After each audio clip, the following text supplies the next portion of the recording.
Hello दोस्तों, कैसे हैं आप सब। हम लोग कल पिछले एपिसोड में हम लोग राज्यपाल के बारे में पढ़ रहे थे और राज्यपाल के बारे में हम लोगों ने कुछ आर्टिकल्स के बारे में सीख लिया था। इसके पहले हम लोगों ने केंद्रीय परिषद के बारे में, केंद्रीय मंत्रिमंडल के बारे में पढ़ा था। उसके पहले हम लोगों ने राष्ट्रपति के बारे में पढ़ा था, उपराष्ट्रपति के बारे में पढ़ा था, नीति निर्देशक सिद्धांत पढ़े थे और हमारे जो मूल अधिकार है, फंडामेंटल राइट्स हम लोगों ने पढ़े हुए थे। हम लोगों ने नागरिकता के बारे में पढ़ा हुआ था और भारत संघ एवं राज्य क्षेत्र के बारे में भी हम लोगों ने पढ़ लिया था। कल हम लोग जो है राज्यपाल के बारे में पढ़ रहे थे और उसी को बीच में छोड़ दिया गया था क्योंकि एपिसोड थोड़ा बड़ा हो रहा था। तो इसलिए मैंने सोचा कि आप लोगों को थोड़ा मीडियम एपिसोड रखा जाए, तो इसलिए उन चीज़ों को वहीं पे छोड़ दिया गया था। आज वहीं से चीज़ें फिर से कंटिन्यू की जाएंगी। तो राज्यपाल के बारे में हम लोगों ने क्या क्या सीखा था। राज्यपाल की नियुक्ति के बारे में सीखा था, उसकी पदावधि के बारे में सीखा था। भारत के राज्य में बताया गया था कि एक राज्यपाल होगा, प्रत्येक राज्य के लिए एक राज्यपाल होगा। एक ही राज्यपाल जो है दो या दो से अधिक राज्यों के लिए भी नियुक्त हो सकता है। इस प्रकार की चीजें हम लोगों को बताई गई थी। अब देखिए भाई, हम लोग उसी के आगे चीजें सीखेंगे। राज्यपाल के लिए जो पद के लिए जो शर्तें होती हैं, तो आर्टिकल जो हमारा 158 है वो कहता है पद के लिए शर्तें।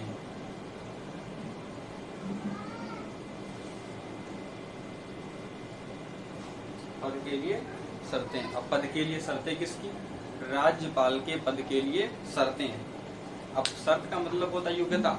शर्त का मतलब क्या होता है? योग्यता। तो ये हमारा कब से बताया गया है? आर्टिकल 158 में क्या बताया गया है कि वह भारत का नागरिक हो। नंबर 1, भारत का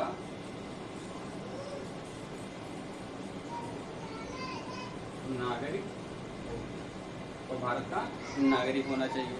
किसी भी लाभ के पद पर नहीं होना चाहिए। नंबर 2, लाभ के पद पर नहीं होना चाहिए। बात समझ में आई? आर्टिकल तीसरी अगर बात करें तो उसकी उम्र कितनी होनी चाहिए? 35 वर्ष होनी चाहिए। राज्यपाल की आयु 35 वर्ष से अधिक होनी चाहिए। 35 वर्ष या इससे अधिक होनी चाहिए।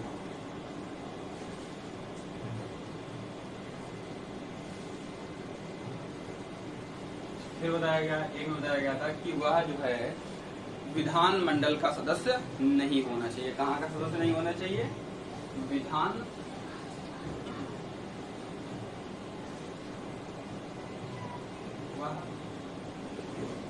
राज्य विधान मंडल का सदस्य नहीं होना चाहिए।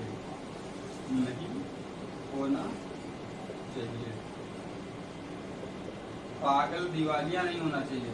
पागल दिवालिया न हो।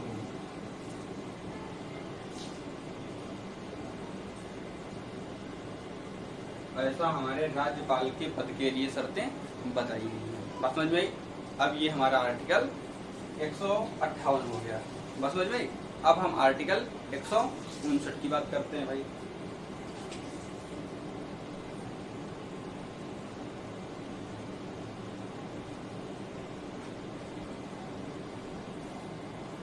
अब देखिए भाई, जो हमारा आर्टिकल 159 है, कौन सा आर्टिकल?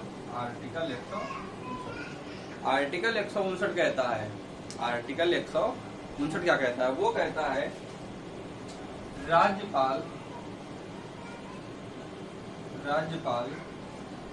का शपथ ग्रहण।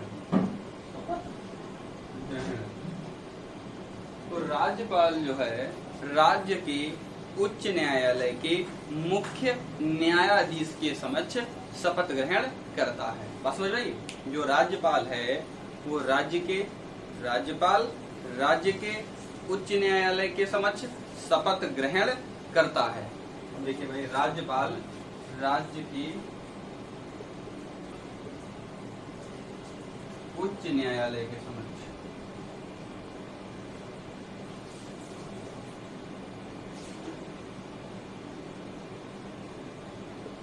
शपथ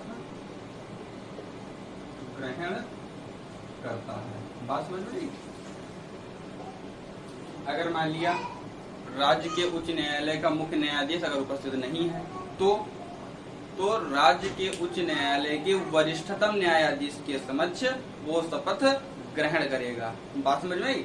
ऐसा हमारे आर्टिकल 159 में बताया गया है। अब देखिए भाई, आर्टिकल 160 क्या कहता है।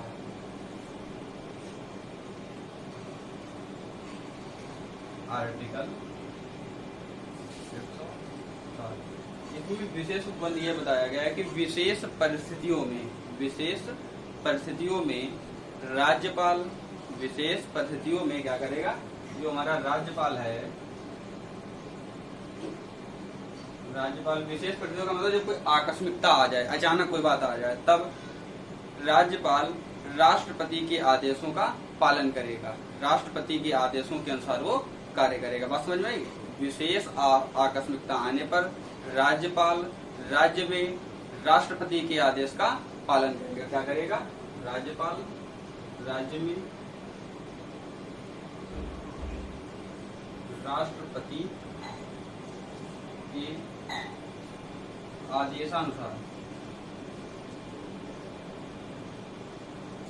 शासन करेगा, आदेशानुसार कार्य करेगा। बात समझ में? और कहाँ करेगा? राज्य में।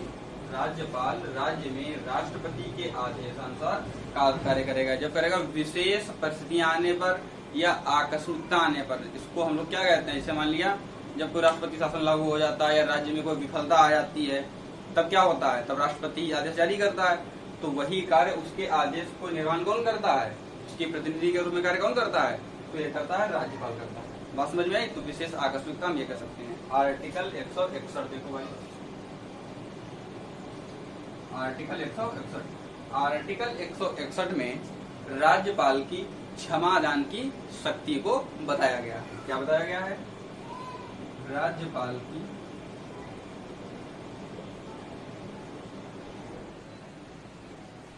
क्षमादान की शक्ति।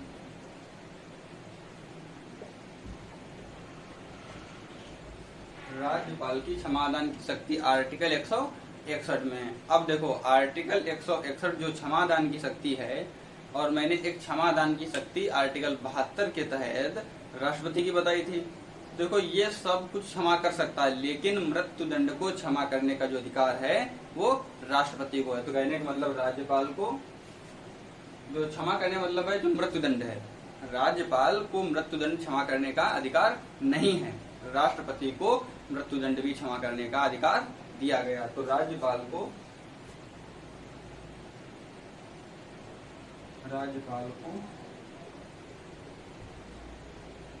मृत्युदंड क्षमा करने का अधिकार नहीं है, क्षमा करने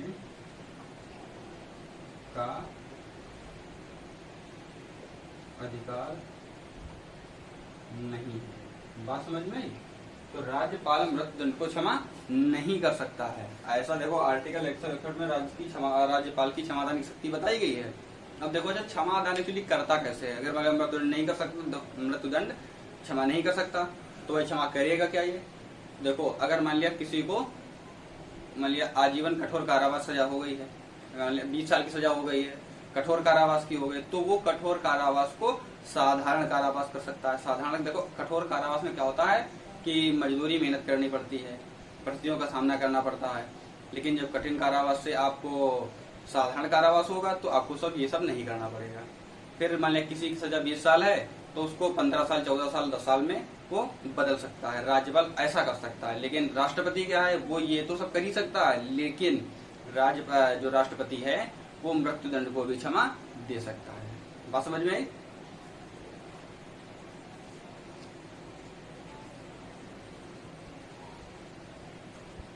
अब देखो, आर्टिकल 162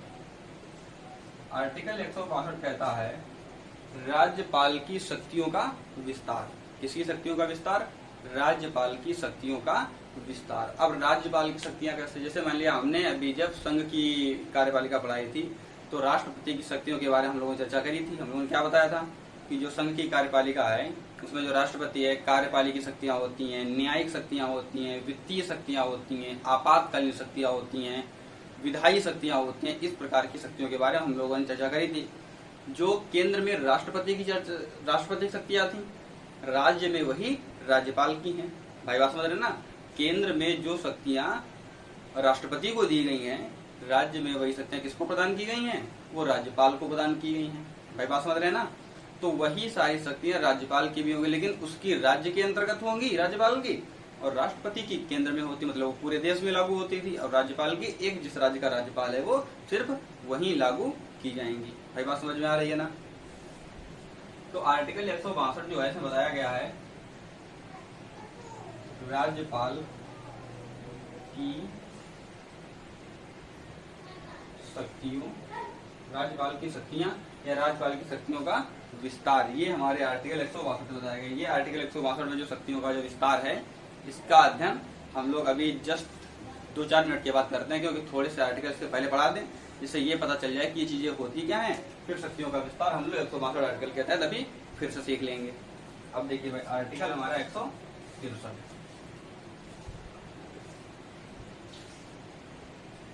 आर्टिकल 163 में कहा गया है कि राज्यपाल को सलाह देने के लिए एक मंत्रिपरिषद। बात समझ में आई?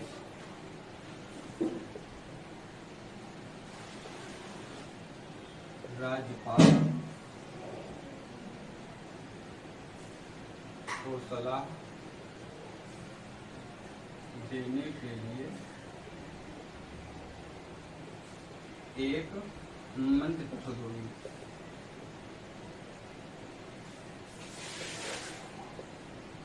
मंत्रिपरिषद होगी जिसका मुखिया कौन होगा? जिसका मुखिया मुख्यमंत्री होगा। मुख्यमंत्री होगा। देखो, अब चीजें आपको रिलेट करनी पड़ेंगी। अब चीजें आपको रिलेट करनी पड़ेंगी। पहला तो जितना भी हम बताते हैं उतना हम लिखते भी हैं, तो इसलिए आप लोगों को नोट बनाना बहुत ही जरूरी है, क्योंकि बिना नोट्स के आप लोग चीजें तैयार नहीं कर सकते हैं। तो नोट्स बनाने के लिए क्या है, पर डे जो क्लास आती है, डेली की डेली आप उतना लिखें। आप अपने अच्छे से नोट प्रिपेयर करें। इन एपिसोड्स में जो पॉलिटी में जो भी चीजें बताई जा रही हैं, ये परीक्षा की दृष्टि से अत्यंत ही महत्वपूर्ण है। ये हम बताएंगे नहीं महत्वपूर्ण है, आप प्रैक्टिस उठाइए और संविधान से क्वेश्चन देखिए कि जो मैंने चैप्टर पढ़ाए हैं क्या उनसे क्वेश्चन पूछे जा रहे हैं कि नहीं पूछे जा रहे हैं। तो ये चीजें जो बताई जा रही हैं ये बहुत ही महत्वपूर्ण। अब रिलेट करने की जो बात आती है, मैंने बताया था आर्टिकल 74 में बताया था कि राष्ट्रपति को सलाह देने के लिए एक मंत्रिपरिषद होगी। बताया था ना, आर्टिकल 74 में क्या बताया था कि राष्ट्रपति को सलाह देने के लिए एक मंत्रिपरिषद होगी। वैसे ही राज्य में राज्यपाल को, राज्य में देखो, राज्य में राज्यपाल होता है, राष्ट्र में हमारे देश में क्या होता है, राष्ट्रपति होता है। तो राज्य में जो राज्यपाल है उसको सलाह देने के लिए भी एक मंत्रिपरिषद होगी। बात समझ रहे ना? जो संघ में मंत्रिपरिषद केंद्रीय मंत्रिमंडल होता था, ये राज्य में मंत्रिमंडल है, लेकिन वहां पर प्रधानमंत्री जो होता था उस केंद्रीय मंत्रिमंडल का अध्यक्ष होता था। मंत्रिपरिषद का अध्यक्ष कौन होता था? प्रधानमंत्री होता था। लेकिन राज्य में, राज्य की जो मंत्रिमंडल है उसका अध्यक्ष कौन होगा? मुख्यमंत्री होगा। बात समझ में आई? तो ऐसे रिलेट करना पड़ेगा। जिसका मुखिया क्या होता है? मुख्यमंत्री होता है। आर्टिकल 164 में क्या होता है देखिए भाई,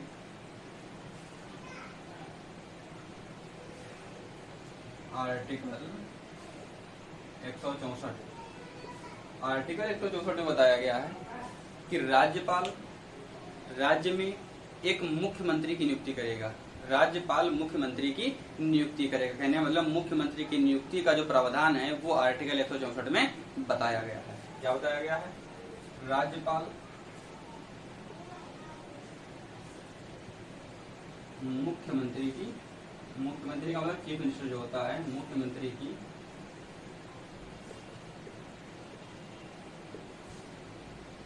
नियुक्ति करेगा। बात समझ में? राज्यपाल राज्य में मुख्यमंत्री की नियुक्ति करेगा और मुख्यमंत्री की सलाह से अन्य मंत्रियों की नियुक्ति भी राज्यपाल ही करेगा। बात समझ रहे ना। पहला बताया है कि राज्य में राज्यपाल मुख्यमंत्री की नियुक्ति करेगा और मुख्यमंत्री की सलाह से राज्यपाल अन्य मंत्रियों की भी नियुक्ति करेगा। क्या करेगा? अन्य मंत्रियों की नियुक्ति, अन्य मंत्रियों की नियुक्ति राज्यपाल मुख्यमंत्री की सलाह से करेगा।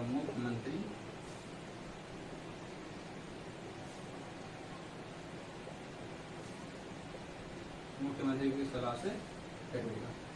भाई बात समझ में आ रही है ना? भाई देखो, हमने आर्टिकल 75 में क्या पढ़ा था? हम लोगों ने आर्टिकल 75 में पढ़ा हुआ था कि राष्ट्रपति प्रधानमंत्री की नियुक्ति करेगा। प्रधानमंत्री नियुक्ति कौन करेगा?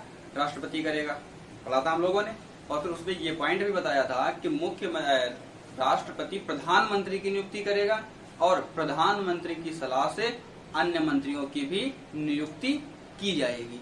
ये बात हुई थी, तो वो आर्टिकल 75 में हुई थी। और यहाँ हमारे आर्टिकल जब राज्य की बात हुई तो आर्टिकल 164 में कर ली गई है। भाई चीजें समझ में आ रही है ना?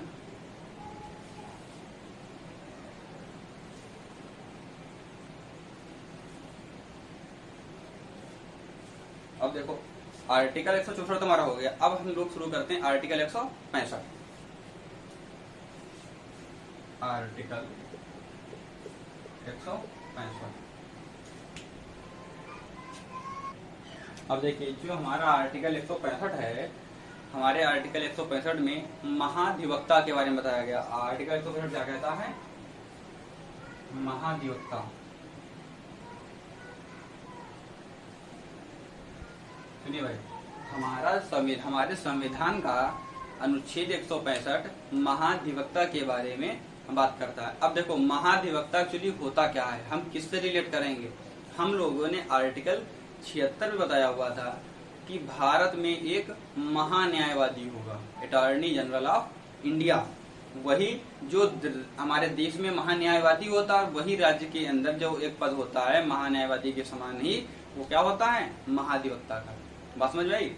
तो आर्टिकल 165 के तहत बताया गया है कि राज्य में एक महाधिवक्ता होगा। ये आर्टिकल 165 में बताया गया। अब एक्चुअली महाधिवक्ता की योग्यताएं क्या होती है? तो महाधिवक्ता की योग्यता ये होती है कि वह उच्च न्यायालय के न्यायाधीश बनने की योग्यता रखता है। जो उच्च न्यायालय के एक न्यायाधीश की योग्यता होती है, वही योग्यता किसकी होती है? महाधिवक्ता की।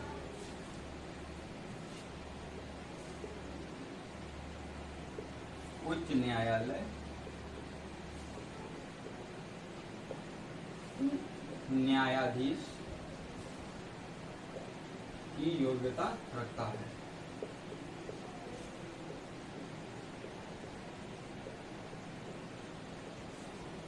महाधिवक्ता का जो पद है, जो महाधिवक्ता का पद है, ये राज्यपाल के प्रसाद पर्यंत तक रहता है। किसके प्रसाद पर्यंत तक? पद राज्यपाल के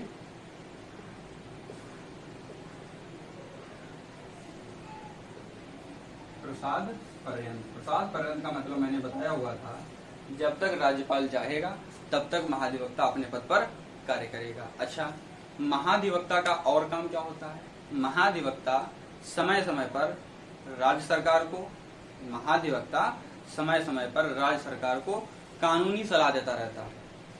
क्या कहता है? राज्यपाल को जो महाधिवक्ता होता है, ये समय समय पर राज्य सरकार को कानूनी सलाह देता रहता है। बात समझ में ना? ये एक एडवाइजर होता है। तो महाधिवक्ता क्या करता है? राज्य सरकार को सलाह देना, राज्य सरकार को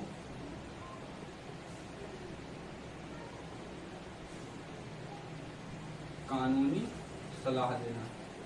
ये किसका काम होता है? ये महाधिवक्ता काम होता है। क्योंकि इसके पहले भी मैंने बताया हुआ था, जो हमारा महान्यायवादी होता है वो भारत सरकार को समय समय पर विधिक जानकारी, जो कानूनी सलाह देना मतलब विधिक जानकारी देता है। बात समझ में आई ना? तो ये हमारा आर्टिकल 165 हो गया। बात समझ रहे हैं ना आप लोग? अब इसके आगे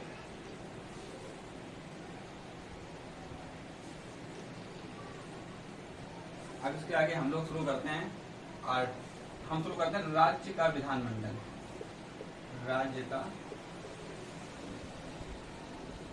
विधान मंडल। अब देखिए हम लोग पढ़ रहे हैं राज्य का विधान मंडल। जो राज्य का विधान मंडल है ये आर्टिकल 168 से आर्टिकल 212 तक बताया गया है। अब देखिए भाई, राज्य का विधान मंडल आर्टिकल 168 से 212, बस समझ रहे ना। जो राज्य का विधान मंडल है वो संविधान के अनुच्छेद 168 से लेकर के अनुच्छेद 212 तक बताया गया है। ये चीज आप समझ रहे हैं ना। अब देखो, अगर ये समझ रहे हैं तो थोड़ा और समझ लीजिए। आर्टिकल 168 क्या कहता है? संविधान का अनुच्छेद 168 कहता है कि राज्य में एक विधान मंडल होगा। तो सुनिए भाई, आर्टिकल 168 कहता है कि राज्य में एक विधान मंडल होगा।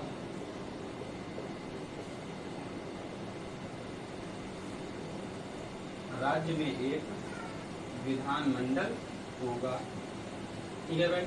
अब अगर देखो, राज्य में अगर कोई विधान मंडल है तो विधान मंडल एक्चुअली बनता कैसे है?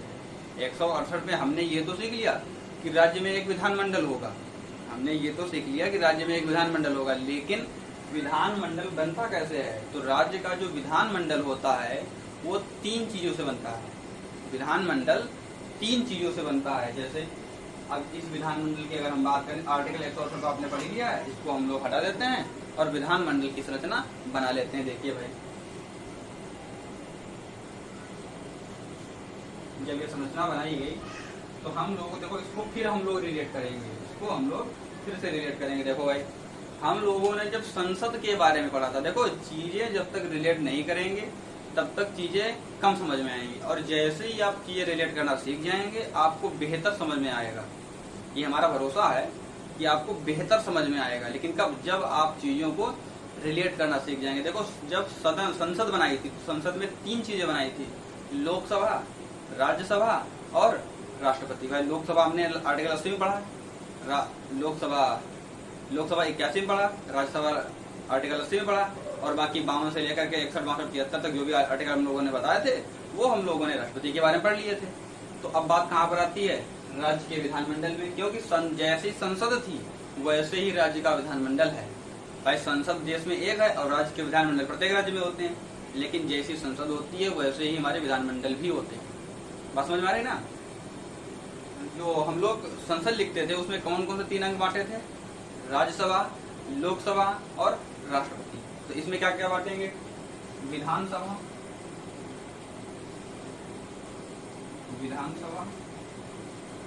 राज्यपाल और विधान परिषद।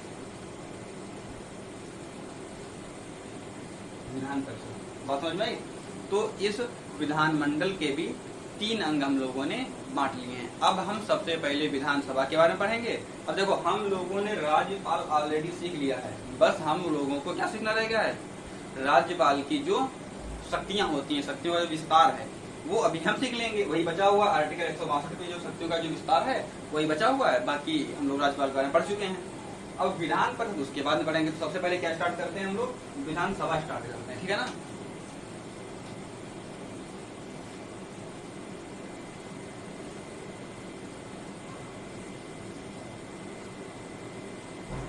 विधान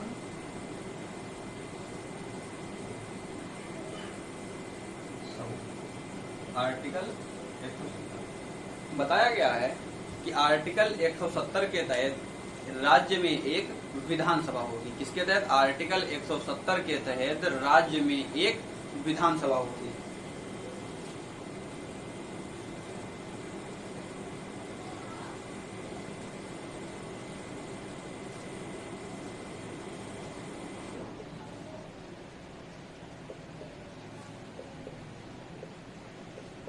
बात समझ में आई? आर्टिकल 170 के तहत बताया गया है कि राज्य में एक विधानसभा होगी। अब देखो, विधानसभा के बारे में कई चीजें बताई गई हैं। किसी राज्य में विधानसभा के सदस्यों की संख्या 500 से अधिक नहीं होनी चाहिए। तो मैक्सिमम सदस्य संख्या कितनी है? 500। बात समझ में आई? न्यूनतम 60, मतलब राज्य में विधानसभा सदस्यों की अधिकतम संख्या 500 और न्यूनतम संख्या 60 से कम नहीं होनी चाहिए और 5 से अधिक नहीं होनी चाहिए। तो क्या बताया गया है, अधिकतम राज्य विधानसभा में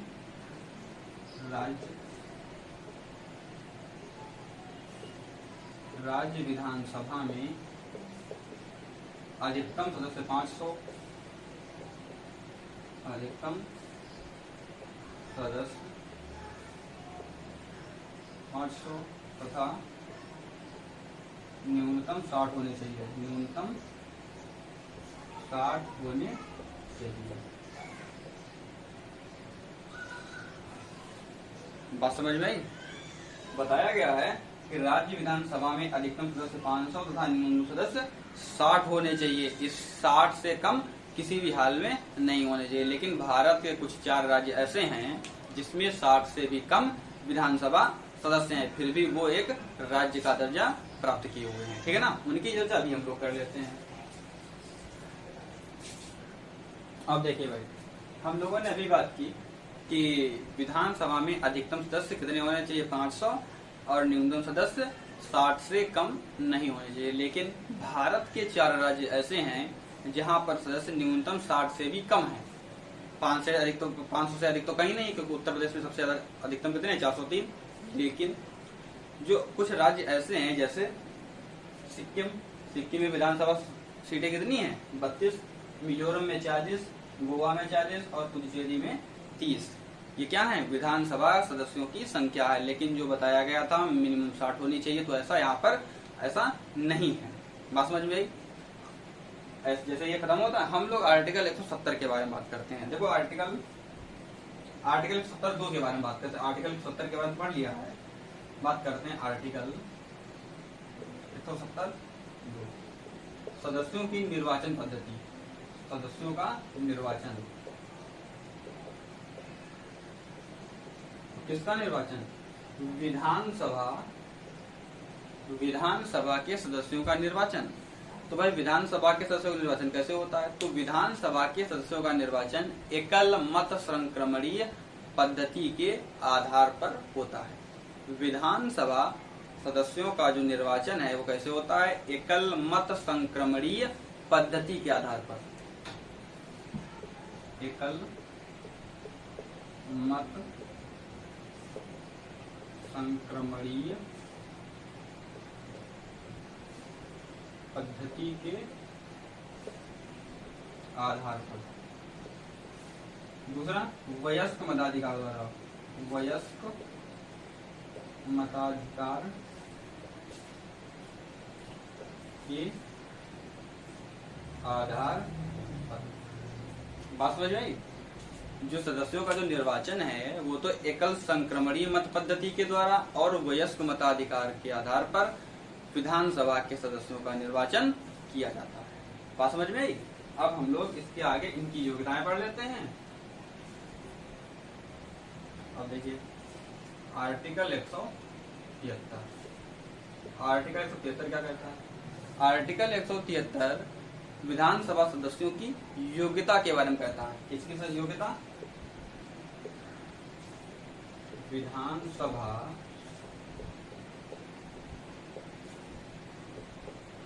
सदस्यों की योग्यता। बात हो जाए, विधानसभा सदस्यों की योग्यताएं। अब विधानसभा सदस्यों की योग्यताएं क्या होती हैं, तो इनकी योग्यता ये, उनकी भी योग्यता लगभग वैसी होती है। क्या होती है सुनिएगा।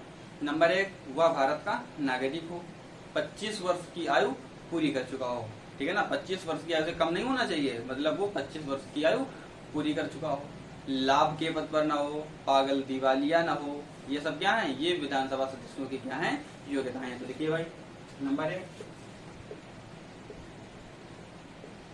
भारत का नागरिक होना चाहिए।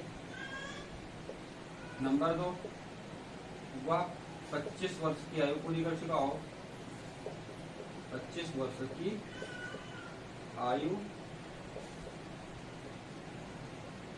पूरी कर चुका हो, लाभ के पद पर ना हो, लाभ के पद पर ना हो।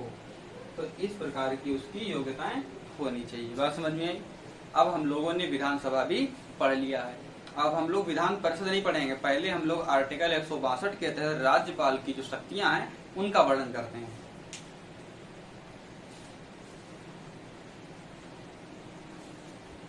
आर्टिकल 162 राज्यपाल की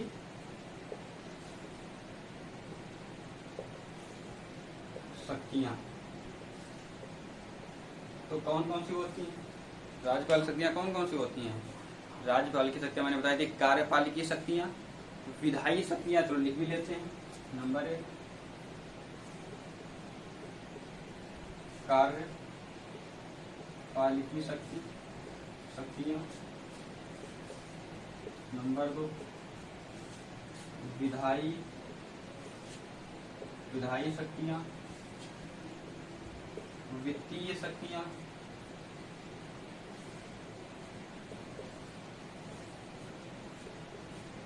न्यायिक शक्तियां,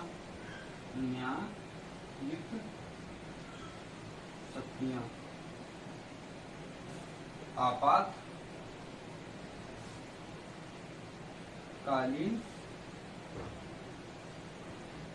शक्तियां। और इनके बारे में हम लोग अलग अलग अध्ययन कर लेते हैं। भाई देखो, कार्यपालिकी शक्तियां क्या होती हैं? तो राज्यपाल की कार्यपालिकी शक्तियों की अगर बात करेंगे तो राज्यपाल जो है कार्यपालिका का प्रधान होता है और राज्यपाल के माध्यम से ही सारे कार्य संचालित होते हैं। भाई वास्तविक मुखिया तो मुख्यमंत्री होता है, लेकिन सारे कार्य राज्यपाल के द्वारा ही संचालित होते हैं, राज्यपाल की सहमति से ही संचालित किए जाते हैं। वो अलग बात है कि राज्यपाल को सलाह देने के लिए मंत्रिपरिषद होती है। बात समझ में आई। अब राज्यपाल राज्य में मुख्यमंत्री की नियुक्ति करता है। कार्यपालिकी शक्ति की बात कर रहे हैं, राज्यपाल राज्य में मुख्यमंत्रियों की नियुक्ति करता है, मुख्यमंत्री की नियुक्ति करता है, महाधिवक्ता की नियुक्ति करता है, और ये कह सकते हैं महिला आयोग की नियुक्ति करता है, जो महिला आयोग की अध्यक्षा हैं उनकी नियुक्ति करता है। तो इस प्रकार की जो नियुक्तियां हैं वो राज्यपाल की कार्यपालिकी शक्तियों के अंतर्गत आएंगी। बात समझ में आई। अब हम लोग बात करें विधायी शक्तियां। अगर विधायी शक्तियों की बात करें तो राज्यपाल विधानमंडल का एक अभिन्न अंग है। राज्यपाल जो है विधानमंडल का अभिन्न अंग होता है। फिर अब ये बताया गया है राज्यपाल विधानसभा के सत्र को बुलाता है और राज्यपाल विधानसभा को भंग भी कर सकता है। बात में सत्र को बुलाता भी है, ठीक है ना, और विधानसभा भंग भी कर सकता है।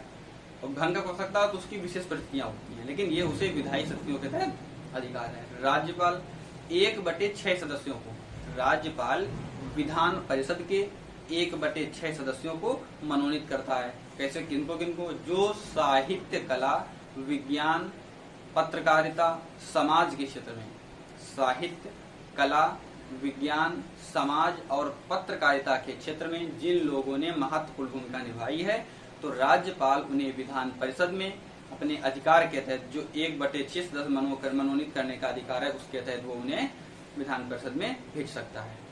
बात समझ में आई। तो ये उसकी कौन शक्तियां हो गई? विधायी शक्तियां हो गई। अब वित्तीय शक्तियों की बात करें तो राज्यपाल जो है धन विधेयक, जो विधानसभा में धन विधेयक आता है वो राज्यपाल की सहमति से ही आता है। लेकिन अगर मान लिया राज्यपाल उसे धन विधेयक को रोक नहीं सकता। अगर रोक क्यों नहीं सकता है? क्योंकि अगर मान लिया रोक भी ले तो 14 दिन से अधिक रोक नहीं सकता है। ये चीजें होती हैं। और दूसरी चीज ये भी है कि राज्यपाल अगर मान लिया किसी विधेयक को रोकता है तो अगर पुनः उसके पास भेज दिया जाता है तो उसे पास करना ही होता है। तो ये उसकी कौन शक्ति हो गई? वित्तीय शक्तियां हो गई। न्यायिक शक्तियों में राज्यपाल को न्यायिक शक्तियों के तहत उसे क्षमादान का अधिकार है, जैसा कि मैंने आर्टिकल 168 में बताया हुआ था। आर्टिकल 168 में क्षमादान की शक्ति बताई हुई है, तो वैसे ही उसे क्षमादान का भी अधिकार है। लेकिन मैंने ये भी बताया है कि वो सजा को कम कर सकता है, जितनी भी सजाएं हैं उन्हें कम कर सकता है, लेकिन उसे मृत्यु दंड को क्षमा करने का अधिकार नहीं। तो ये उसकी न्यायिक शक्तियां हो गई। आपातकालीन शक्तियां, जब राज्य में विफलता आ जाए, आर्टिकल 356 के तहत राज्यों में विफलता बताई गई है और ये बताया गया है अगर राज्यों में कोई संकट उत्पन्न हो जाता है तो राज्य आपातकाल लागू हो जाता है। आर्टिकल 356 के तहत लागू हो जाता है। इसमें क्या होगा? इसमें राज्यपाल राष्ट्रपति के प्रतिनिधि के रूप में राज्य का शासन संभालता है। बात समझ में आई। इसमें राज्यपाल क्या करता है? राष्ट्रपति के आदेश के अनुसार राज्यपाल राज्य में वो जो शासन है किसके हाथों चला जाता है, वो राज्यपाल के हाथों में आ जाता है, लेकिन किसकी सहमति से, राष्ट्रपति की सहमति से। तो कहने का मतलब जितने नियम बनेंगे वो सब कैसे बनेंगे, वो राज्यपाल के अकॉर्डिंग बनेंगे। और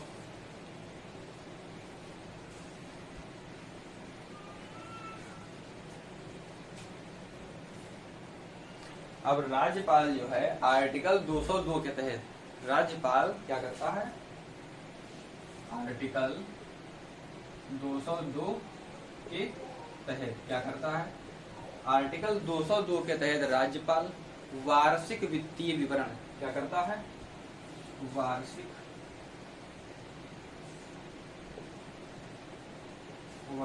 वित्तीय विवरण कहाँ प्रस्तुत करता है, विधानमंडल में प्रस्तुत करता है, विधान मंडल में प्रस्तुत करता है। तो जिसे हम लोग बजट के नाम से भी जानते हैं, लेकिन बजट नहीं कहा जाएगा क्योंकि संविधान में बजट का वर्णन ही नहीं है। तो आर्टिकल 202 के तहत वार्षिक वित्तीय विवरण बताया गया और ये कहा गया है कि राज्यपाल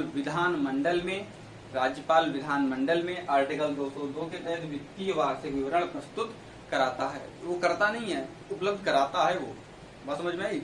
ऐसा हमारे अनुच्छेद 202 बताया गया। देखो, हम लोगों ने अभी तक राज्यपाल के बारे में पढ़ लिया, विधानसभा के बारे में पढ़ लिया, और हम लोग इसके आगे विधान परिषद के बारे में अपने कल के एपिसोड में चर्चा करेंगे।